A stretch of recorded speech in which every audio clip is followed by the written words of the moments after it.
നമസ്കാരം. കണ്ണൂർ സർവകലാശാല 4 year under graduate പ്രോഗ്രാമിൻ്റെ ഭാഗമായി 2ാം സെമസ്റ്ററിൽ പഠിക്കാനുള്ള മൈനർ കോഴ്സാണ് പ്രവാസവും സാഹിത്യവും എന്നത്. അതിലെ കത്തുപാട്ടിനെക്കുറിച്ചാണ് നമ്മളിന്ന് പഠിക്കുന്നത്. കത്തുപാട്ടിനെക്കുറിച്ച് പൊതുവായുള്ള കാര്യങ്ങൾ നമ്മൾ പരിചയപ്പെടുന്നു. അതോടൊപ്പം തന്നെ സയ്യിദ് അബ്ദുൾ ജലീലിൻ്റെ എത്രയും ബഹുമാനപ്പെട്ട എൻ്റെ പ്രിയ ഭർത്താവ് എന്ന കത്തുപാട്ടും കൂടെ നമുക്കിന്ന് പഠിക്കാൻ വേണ്ടിയിട്ടുണ്ട്. ഈ 2 കാര്യങ്ങൾ നമ്മൾ വിശദമായിട്ട് ഇന്നത്തെ ക്ലാസ്സിൽ കാണുകയാണ്.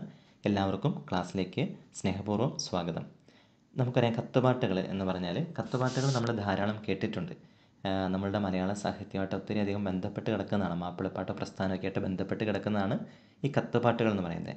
ഈ മാപ്പിളപ്പാട്ടിൻ്റെ തന്നെ ഒരു വിഭാഗമാണ് ഈ കത്തുപാട്ട് എന്ന് പറയുന്നത്. നമുക്കറിയാം, മാപ്പിളപ്പാട്ടുകൾ മാലപ്പാട്ടുകളുണ്ട്, പടപ്പാട്ടുകളുണ്ട്, കെസ് പാട്ടുകളുണ്ട്, കല്യാണപ്പാട്ടുകൾ, സർക്കീട്ട് പാട്ടുകൾ, കത്തുപാട്ടുകൾ, ഇങ്ങനെ പലതായിട്ട് തരംതിരിച്ചിട്ടുണ്ട്. അതിലൊന്നാണ് നമ്മളിന്ന് പഠിക്കുന്ന കത്തുപാട്ടുകൾ എന്ന് പറയുന്നത്. ഈ കത്തുപാട്ടുകളുടെ പ്രത്യേകത എന്ന് പറഞ്ഞാൽ അത് നമ്മളുടെ നിത്യജീവിതവുമായിട്ട്, ഈ സാധാരണ ജീവിതവുമായിട്ട് ബന്ധപ്പെട്ട കാര്യങ്ങളാണ് കത്തുപാട്ടിൽ നമ്മൾ പ്രധാനമായിട്ടും കാണുന്നത്.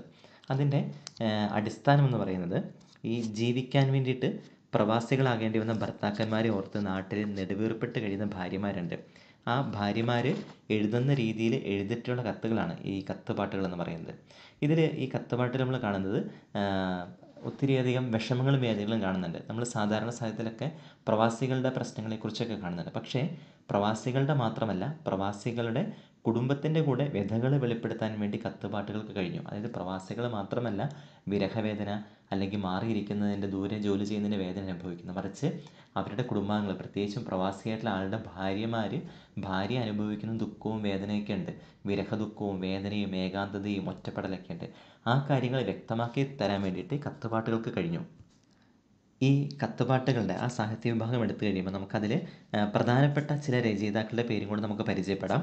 പുലിക്കോട്ടിൽ ഹൈദർ, മഹാകവി മോയിൻകുട്ടി വൈദ്യർ, ചിന്നാവറാൻ, സയ്യിദ് അബ്ദുൾ ജമീൽ തുടങ്ങിയവരൊക്കെയാണ് ഈ കത്തുപാട്ടുകളിലെ പ്രധാനപ്പെട്ട ആളുകളായിട്ട് നമ്മൾ കരുതുന്നത്. ഒത്തിരി ആളുകളുണ്ട്, എങ്കിലും വളരെ പ്രധാനപ്പെട്ട ചിലരെ മാത്രമാണ് നമ്മളിന്ന് പരിചയപ്പെടുന്നത്. ഇനി ഈ കത്തുപാട്ടുകളിൽ ഉൾക്കൊണ്ടിരിക്കുന്ന കത്തുപാട്ടിലെ പ്രധാനപ്പെട്ട കാര്യങ്ങൾ എന്ന് പറയുന്നത്, നമുക്കറിയാം, ഏത് സാഹിത്യ വിഭാഗം എടുത്താലും അതിൽ പ്രധാനപ്പെട്ട പല കാര്യങ്ങളുണ്ട്. അതുപോലെ ഈ കത്തുപാട്ടിൻ്റെ ഉള്ളിൽ ഉൾക്കൊണ്ടിരിക്കുന്ന കാര്യങ്ങൾ എന്ന് പറയുന്നത്, ഒന്നാമതായിട്ട് പ്രേമം. അതായത് ഭാര്യയ്ക്ക് ഭർത്താവിനോടുള്ള പ്രേമം. ആ മറുപടി കത്തുപാട്ടുണ്ടെങ്കിൽ അതിൽ ഭർത്താവിന് ഭാര്യയോടുള്ള സ്നേഹം, ആ പ്രേമത്തെക്കുറിച്ച് ഉള്ള കാര്യങ്ങൾ കത്തുപാട്ടിൻ്റെ അടിസ്ഥാനമായിട്ട് വരുന്നുണ്ട്. രണ്ടാമതായിട്ട് വിരഹം. അതായത് രണ്ടുപേര് രണ്ട് സ്ഥലത്താണ്, ഭാര്യ നാട്ടിലും ഭർത്താവ് പ്രവാസിയായിട്ടും. അപ്പോൾ അവരുടെ വിരഹവേദന കത്തുപാട്ടിൽ കൊണ്ടുവരുന്നുണ്ട്. മൂന്നാമതായിട്ട് അനുഭവങ്ങൾ. അതായത് അവരുടെ ജീവിതത്തിലുള്ള അവർ നേരിടുന്ന ഒറ്റപ്പെടലിൻ്റെ അനുഭവങ്ങളും കാര്യങ്ങളൊക്കെ ഉണ്ട്. ആ അനുഭവങ്ങൾ കത്തുപാട്ടിൽ നമുക്ക് കാണാൻ കഴിയും. നാലാമതായിട്ട് യാത്രാ വിവരണങ്ങൾ.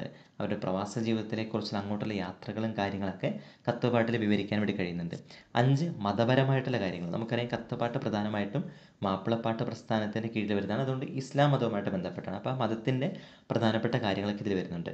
ആറാമതായിട്ട് സാമൂഹികപരമായിട്ടുള്ള കാര്യങ്ങൾ, അവരുടെ ചുറ്റുപാടും ആ സമൂഹവുമായിട്ട് ബന്ധപ്പെട്ട കാര്യങ്ങൾ കത്തുപാട്ടിൽ വരുന്നുണ്ട്.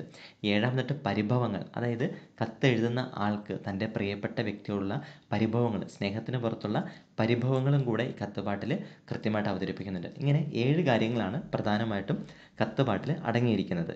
ഇനി നമുക്ക് പഠിക്കാനുള്ള കത്തുപാട്ട് എത്രയും ബഹുമാനപ്പെട്ട എൻ്റെ പ്രിയ ഭർത്താവ് എന്ന കത്തുപാട്ട് രചിച്ചിരിക്കുന്നത് സയ്യിദ് അബ്ദുൾ ജമീലാണ്. അദ്ദേഹത്തെ എസ് ജമീൽ എന്നുകൂടെ അറിയപ്പെടുന്നു, ആ രീതിയിലാണ് അറിയപ്പെടുന്നത്. അദ്ദേഹത്തിൻ്റെ കാലഘട്ടം എന്ന് പറയുന്നത് 1936 ജനിച്ച് 2011 അദ്ദേഹം മരണപ്പെടുന്നത്.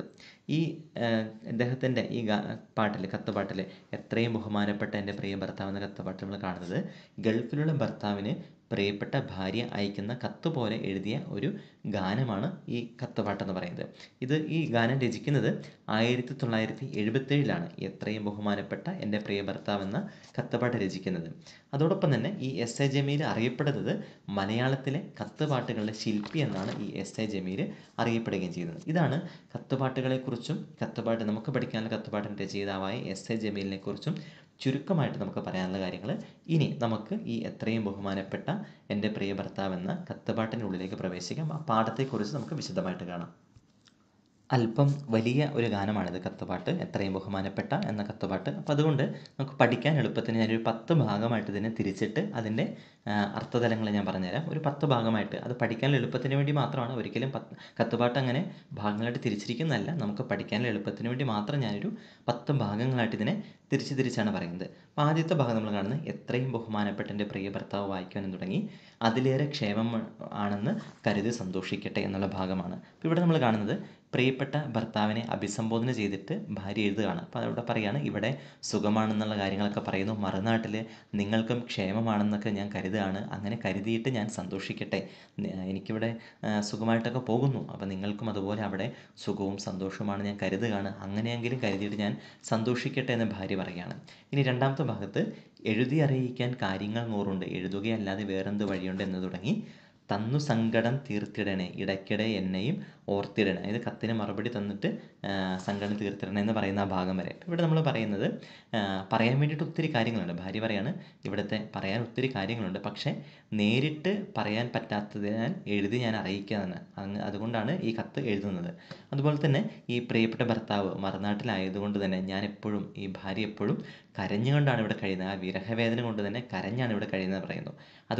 അതുകൊണ്ട് പറയാണ് എൻ്റെ ഉള്ളിലെ വേദന കാണാൻ വേണ്ടിയിട്ട് ഇവിടെ ആരുമില്ല.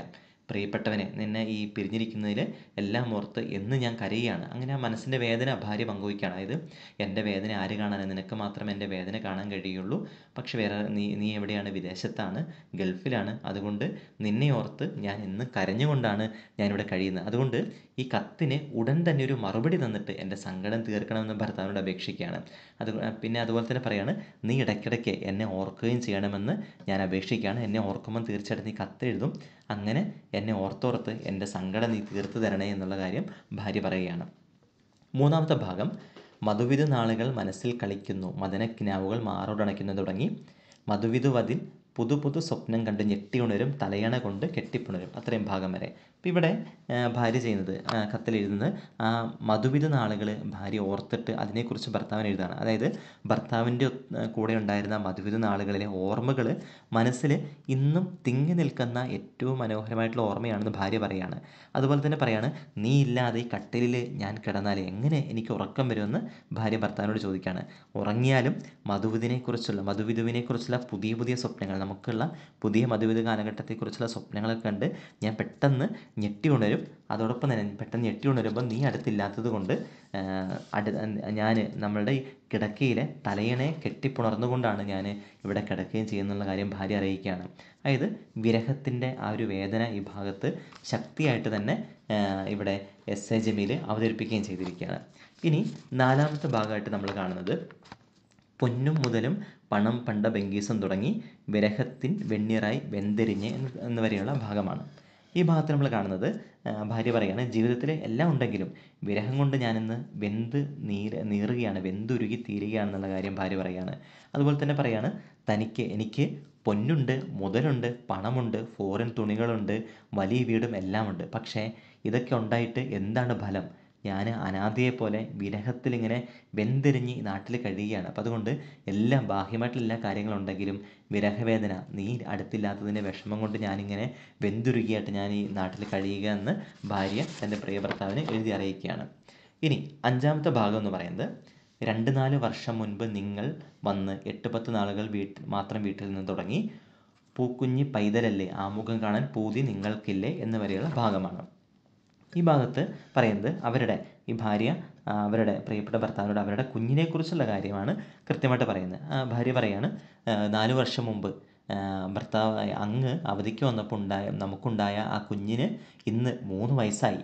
അവനെപ്പോഴും ചോദിക്കുന്നൊരു കാര്യമാണ് ബാപ്പ എവിടെ എന്ന് ചോദിക്കും. കാരണം ആ കുഞ്ഞിൻ്റെ മുഖം പോലും കാണാതെ അങ്ങ് പോയതാണ്.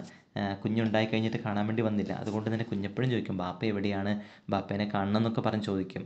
അതുപോലെ തന്നെ അവൻ ഓടിച്ചാടി നടക്കുമ്പോഴൊക്കെ പുറത്തേക്ക് നോക്കി ബാപ്പയെ അങ്ങയെ മാടി വിളിക്കുന്ന കാഴ്ച എൻ്റെ ഹൃദയം തകർക്കുന്നതാണ്. ബാപ്പ വാ എന്ന് പറഞ്ഞിട്ട് കുഞ്ഞ് ബാപ്പയെ മാടി വിളിക്കുന്ന ഹൃദയം തകർക്കുന്ന കാഴ്ചയുണ്ട്. അതെനിക്ക് സഹിക്കാൻ പറ്റാത്തതാണെന്ന് ഭാര്യ പറയുന്നു. അതുപോലെ തന്നെ പറയാണ് ആ കുഞ്ഞിൻ്റെ മുഖം കാണാൻ വേണ്ടിയിട്ട് നിങ്ങൾക്ക് ആഗ്രഹമില്ലേ എന്നും ആ ഭാര്യ കത്തിൽ ചോദിക്കുകയാണ്. നമ്മുടെ പ്രിയപ്പെട്ട മകനല്ലേ, ആ കുഞ്ഞിൻ്റെ മുഖം കാണാൻ വേണ്ടിയിട്ട് നിനക്ക് ആഗ്രഹമില്ലേ, അതുകൊണ്ട് വേഗം വരൂ എന്നുള്ള രീതിയിൽ ഭാര്യ തൻ്റെ പ്രിയ ഭർത്താവിനെ എഴുതുകയാണ്. ഇനി 7-ാമത്തെ ഭാഗം ഏഴാമത്തെ ഭാഗത്ത് നമ്മൾ കാണുന്നത് അന്നുന്ന മധുരം നുകർന്നൊരീ മണിയറ ഇന്നു ഞാൻ പാർക്കും തടങ്കൽ തടവറ തുടങ്ങി നീന്തി നീന്തി തുടിക്കും അങ്ങനെ ഞാൻ നീറി നീറി മരിക്കും എന്നുവരെയുള്ള ഭാഗമാണ്. അപ്പോൾ ഇവിടെ നമ്മൾ പ്രധാനമായിട്ട് കാണുന്നത് ആത്മകഥങ്ങളാണ്. ഈ ഭാര്യയുടെ ആത്മകഥകൾ. അതായത് ഭാര്യ എഴുതുകയാണ്, എൻ്റെ പ്രിയപ്പെട്ടവൻ അങ്ങ് ദൂരെ ആണ്, അക്കരെയാണ്, ഞാനിക്കരയും. അതായത് രണ്ട് സ്ഥലങ്ങളിൽ, അങ്ങ് പ്രവാസിയായിട്ട് അവിടെ, ഞാനിവിടെ നാട്ടിൽ. അപ്പോൾ ഇതിനിടയിൽ നമുക്കിടയിൽ എന്താ ഉള്ളത്? എൻ്റെ ഹൃദയം ദുഃഖത്താൽ ഇരമ്പുന്നത് പോലെ ഇരമ്പുന്ന കടൽ. കാരണം ഭർത്താവ് കടലിനക്കരെ പ്രവാസ ലോകത്താണ്. അപ്പോൾ എൻ്റെ ഹൃദയം ഒരു കടൽ പോലെ ഇരമ്പുകയാണ്. അതുപോലെ ഇരമ്പുന്ന ഒരു കടലാണ് നമുക്ക് മധ്യേ ഉള്ളത്. അതുകൊണ്ട് നരകം പോലെയാണ് ജീവിതം എനിക്കിന്ന് ഇവിടെ അനുഭവപ്പെടുന്നത്. അതായത് നീ ഇല്ലാത്തത് കൊണ്ട് നരകം പോലെ എനിക്ക് എൻ്റെ ജീവിതം അനുഭവപ്പെടുക എന്ന് പറയുകയാണ്. അതുപോലെ തന്നെ പറയാണ്, തീയിലിട്ട് വേവിക്കുന്നത് പോലെ ഞാനിവിടെ ഉരുകുകയാണ്. ആ ഒരു അനുഭവമാണ് അങ്ങില്ലാത്തത് കൊണ്ട്, ഭർത്താവില്ലാത്തത് കൊണ്ട് തീയിൽ ഇട്ട് വേവിക്കുന്ന പോലെയാണ് എനിക്കൊരു അനുഭവം ഇവിടെ ഉണ്ടാകുന്നത്. അതേപോലെ തന്നെ പറയാണ്, അമ്പേറ്റ് ചിറകൊടിഞ്ഞ് ഭൂമിയിൽ പതിച്ച ഒരു ചെറിയ കുരുവിയെ പോലെ തുണയില്ലാതെ, എനിക്ക് ആരുമില്ലാതെ ഞാനും ഇവിടെ വീണ് കിടക്കുകയാണ്, എന്നെ സഹായിക്കാൻ ആരുമില്ല, എൻ്റെ തുണയായിട്ട് ഉള്ള അങ്ങ് വിദേശത്താണല്ലോ എന്നുള്ള കാര്യം പറഞ്ഞുകൊണ്ട് പരിതപിക്കുകയാണ്. അതോടൊപ്പം തന്നെ വീണ്ടും പറയാണ്, അന്ന് നമ്മൾ സന്തോഷത്തോടെ ചിലവഴിച്ച നമ്മുടെ മണിയറ ഇന്ന് എനിക്ക് എന്തുപോലെയാണ് തോന്നുന്നത്? തടവറ പോലെയാണ് തോന്നുന്നത്. അന്ന് നമ്മൾ സന്തോഷത്തോടെ ചിലവഴിച്ച സ്ഥലമാണ്, പക്ഷേ ഇവിടെ ഞാൻ ഒറ്റയ്ക്ക് ഒരു തടവറയിൽ കഴിയുന്ന പോലെ ഇവിടെ കഴിയുകയാണ് എന്ന് പറയുകയാണ്. അതിനുശേഷം വീണ്ടും എഴുതുകയാണ്, മണവാട്ടിയായിട്ട് ഞാൻ വന്ന് കയറിയ നമ്മുടെ ഈ വീടുണ്ടല്ലോ, ഈ വീട് മനസ്സിലെ മോഹങ്ങളൊക്കെ ഞാൻ കുഴിച്ചിട്ട ഒരു കല്ലറ പോലെ, ഒരു ശ്മശാനം പോലെ എനിക്ക് അനുഭവപ്പെടുകയാണെന്ന് ഭാര്യ എഴുതുകയാണ്. അതുപോലെ വീണ്ടും പറയാണ്, എൻ്റെ ഹൃദയം ഇന്ന് കത്തിക്കരിഞ്ഞ് പോയിരിക്കുകയാണ്. കാരണം ദുഃഖം കൊണ്ട് എൻ്റെ മനസ്സിൽ നിറയെ ദുഃഖമാണ്, അങ്ങില്ലാത്തതിന്, എൻ്റെ അടുത്തില്ലാത്തതിന് ദുഃഖമാണ്. അത് കത്തിക്കരിഞ്ഞ് പോയതുപോലെ തോന്നുകയാണ്. നടുക്കടലിൽ വീണ അവസ്ഥയാണ് എനിക്കിന്ന്. അതുകൊണ്ട് ഇന്ന് ഞാൻ നീറി നീറി മരിക്കുകയാണെന്ന് ഭാര്യ പറയുകയും ചെയ്യുകയാണ്. ഇനി എട്ടാമത്തെ ഭാഗത്ത് നമ്മൾ കാണുന്നത് മധുരം നിറശ്വരൻ മാംസപ്പൂവൻ പഴം തുടങ്ങി കാഴ്ചപ്പണ്ടം മാത്രമായി ഒഴിഞ്ഞിട്ട നേർച്ചക്കോഴി പോലെയായി എന്നുള്ള ഭാഗം വരെയാണ്. ഇവിടെ ഈ എട്ടാമത്തെ ഭാഗത്ത് നമ്മൾ കാണുന്നത് ഈ യൗവന കാലഘട്ടത്തിലാണ്. അപ്പോൾ ഇവർ കല്യാണം കഴിഞ്ഞു, ഒരു കൊച്ച്, 3 വയസ്സുള്ള കൊച്ച്, ഒരു യൗവന കാലഘട്ടത്തിലാണ് ഈ ഭാര്യയും ഭർത്താവുള്ളത്. അപ്പോൾ അതുകൊണ്ട് അതിനെക്കുറിച്ച്, ആ യൗവന കാലഘട്ടത്തെക്കുറിച്ചാണ് പറയുന്നത്. യൗവനം നിറഞ്ഞു നിൽക്കുന്ന എൻ്റെ ശരീരം, അതായത് യൗവനത്തിൽ സൗന്ദര്യം കൊണ്ട് നിറഞ്ഞു നിൽക്കുന്ന എൻ്റെ ശരീരം ഞാൻ മറ്റാർക്കും കൊടുക്കില്ല, അത് നിനക്ക് വേണ്ടി മാത്രമുള്ളതാണെന്ന് ഭാര്യ ഭർത്താവിന് എഴുതുകയാണ്. അതുപോലെ തന്നെ പറയാണ്, യൗവനകാലം ഇങ്ങനെ നിധി കാക്കുന്ന ഭൂതത്തെ പോലെ നിനക്കായി ഞാനിങ്ങനെ കാത്തു സൂക്ഷിച്ച് വെച്ചിരിക്കുകയാണ്. പക്ഷേ ഞാൻ ഒരു പെണ്ണാണെന്നുള്ള കാര്യം നീ ഓർക്കണം എന്നൊരു മുന്നറിയിപ്പും അവൾ ഭർത്താവിന് കത്തിലൂടെ കൊടുക്കുകയും ചെയ്യുന്നുണ്ട്.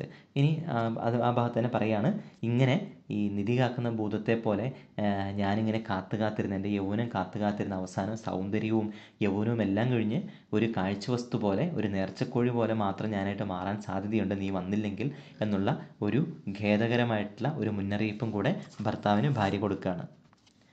9ാമത്തെ ഭാഗമാണ് അടുത്തത്. 9ാമത്തെ ഭാഗത്ത് നമ്മൾ കാണുന്നത് അറബിപ്പൊൻവിളയും മരുമണൽ കാട്ടിൽ തുടങ്ങി ഒരു പാത്രത്തിൽ ഉണ്ണാമല്ലോ ഒരുപായി വിരിച്ചൊന്ന് ചുറങ്ങാമല്ലോ എന്നുള്ള ഭാഗം വരെയാണ്. അപ്പോൾ അതുപോലെ അവിടെ നമ്മൾ കാണുന്നത് ഭാര്യ ഭർത്താവിനോട് പറയുന്ന കാര്യമാണ്. അതായത് തിരിച്ചു പോരെ എന്നുള്ള രീതിയിൽ എഴുതുന്ന കാര്യമാണ്. അതായത് നിങ്ങൾ അബുദാബിയിൽ അവിടെ ചൂടുള്ള സൂര്യൻ്റെ കീഴിലൊക്കെ ഇങ്ങനെ കിടന്ന് അധ്വാനിക്കുകയാണ്. അപ്പോൾ ഞാൻ ഇവിടെയാണെങ്കിൽ, നാട്ടിലാണെങ്കിൽ എങ്ങനെയാണ്? നാട്ടിൽ ഞാനും കുഞ്ഞും ഒരു അനാഥത്വം അനുഭവിക്കുകയാണ്, ആരുമില്ലാത്തൊരു അനാഥത്വം അനുഭവിക്കുകയാണ്. അതുകൊണ്ട് ഞാനൊരു കാര്യം പറയട്ടെ, എന്തിനാണ് നിങ്ങളിങ്ങനെ സമ്പാദിക്കുന്നത്? പണമോ സമ്പത്തോ ഒന്നും ഇല്ലെങ്കിലും അങ്ങ് ഈ നാട്ടിൽ വന്ന് ഇവിടെ നിൽക്കുകയാണെങ്കിൽ നമുക്ക് തമ്മിൽ കണ്ടുകൊണ്ടിരിക്കാൻ അത് വലിയൊരു സന്തോഷമല്ലേ. അതുപോലെ തന്നെ ഒരു പാത്രത്തിലുണ്ട്, ഒരു പായിൽ നമുക്ക് കിടന്നുറങ്ങാമല്ലോ, അങ്ങനെ സന്തോഷത്തോടു കൂടെ നമുക്ക് ജീവിക്കാമല്ലോ എന്ന് ഈ 9ാമത്തെ ഭാഗത്ത് പറയുകയാണ്. ഇനി 10ാമത്തെ ഭാഗം, അവസാനത്തെ ഭാഗം, കത്തു വായിച്ചുടൻ കണ്ണുനീർ വാർക്കണ്ട എന്ന് തുടങ്ങി തട്ടിക്കൂട്ടി കട്ടിലിട്ട് പട്ടി വിരിച്ചറയുന്നൊരുക്കിയിടട്ടെ, തൽക്കാലം ഞാൻ കത്ത് ചുരുക്കിയിടട്ടെ എന്ന് പറയുന്ന അവസാനത്തെ വരിയാണ്. അപ്പോൾ ഇവിടെ ഈ അവസാന ഭാഗത്ത് നമ്മൾ കാണുന്നത് ഭാര്യ ഭർത്താവിന് കൊടുത്ത് പറയുന്ന വേറൊരു ഉപദേശം കൂടിയാണ്. ഈ കത്ത് കിട്ടിക്കഴിഞ്ഞിട്ട് ഞാനതിൽ കുറേ പരിഭവങ്ങളും വിഷമങ്ങളും വേദനകളും എല്ലാം എഴുതിയിട്ടുണ്ട്. പക്ഷേ ഇത് വായിച്ചിട്ട് നീ എന്ത് ചെയ്യേണ്ട? ഇത് വായിച്ചിട്ട് കരയണ്ട, കഴിഞ്ഞു പോയതൊന്നും നീ ഓർക്കുകയും ചെയ്യേണ്ട. ഒരു കാര്യം മാത്രം ചെയ്താൽ മതി, വേഗം നാട്ടിലേക്ക് തിരികെ പോരുക. എനിക്ക് മരണമാണെങ്കിലും അങ്ങ് നാട്ടിലുണ്ടെങ്കിൽ എനിക്ക് അങ്ങയുടെ ആ മുഖം കണ്ടുകൊണ്ട് മരിക്കാമല്ലോ എന്ന് ഭർത്താവിനോട് പറയുകയാണ്. അപ്പോൾ എന്തായാലും ഞാനൊരു കാര്യം ചെയ്യട്ടെ, ഞാൻ പട്ടൊക്കെ വിരിച്ച് അങ്ങേക്ക് വേണ്ടിയിട്ട് മണിയറ ഒരുക്കട്ടെ, അതുകൊണ്ട് തൽക്കാലം ഞാൻ ഈ കത്ത് ഇവിടെ ചുരുക്കുന്നു എന്ന് പറഞ്ഞുകൊണ്ട് ഈ കത്തുപാട്ട് ഇവിടെ അവസാനിപ്പിക്കുകയും ചെയ്യുകയാണ്. അപ്പോൾ നമുക്കറിയാം, ഈ കത്തുപാട്ട് നമ്മൾ കണ്ടത് ഒത്തിരി കാര്യങ്ങളുണ്ട്. പരിഭവങ്ങളുണ്ട്, വിഷമങ്ങളുണ്ട്, വേദനയുണ്ട്, സ്നേഹമുണ്ട്, അവർ തമ്മിൽ അനുഭവിക്കുന്ന ആ ഒരു വിരഹത്തിൻ്റെ, വേർപാടിൻ്റെയൊക്കെ വിഷമങ്ങളൊക്കെ വളരെ ഭംഗിയായിട്ട് തന്നെ എസ് എ ജമീൽ ഈ കത്തുപാട്ടിൽ അവതരിപ്പിക്കുകയും ചെയ്തിരിക്കുന്നു. നമ്മൾ പറഞ്ഞ കത്തുപാട്ടിൽ ഉൾക്കൊള്ളുന്ന എല്ലാ കാര്യങ്ങളും തന്നെ ഈ കവിതയിൽ, ഈ ഗാനത്തിൽ വന്നായിട്ട് കാണുന്നു. അതായത് പ്രേമം, വിരഹം, അനുഭവങ്ങൾ, മതപരമായിട്ടുള്ള കാര്യങ്ങൾ, സാമൂഹികമായിട്ടുള്ള കാര്യങ്ങൾ, പരിഭവം തുടങ്ങിയ എല്ലാ കാര്യങ്ങളും തന്നെ ഈ കത്തുപാട്ടിൽ എസ് എ ജമീൽ ഉൾക്കൊള്ളിക്കുകയും ചെയ്തിരിക്കുന്നു. കത്തുപാട്ട് യൂട്യൂബിൽ ഉണ്ട്, പലരും പാടിയ കത്തുപാട്ടുണ്ട്, അത് കേൾക്കുക. അതോടൊപ്പം തന്നെ ഈ അർത്ഥങ്ങൾ മനസ്സിലാക്കി അത് പഠിക്കുകയും ചെയ്യുക. എല്ലാവർക്കും എല്ലാവിധ ആശംസകളും നേരുന്നു. നന്ദി, നമസ്കാരം.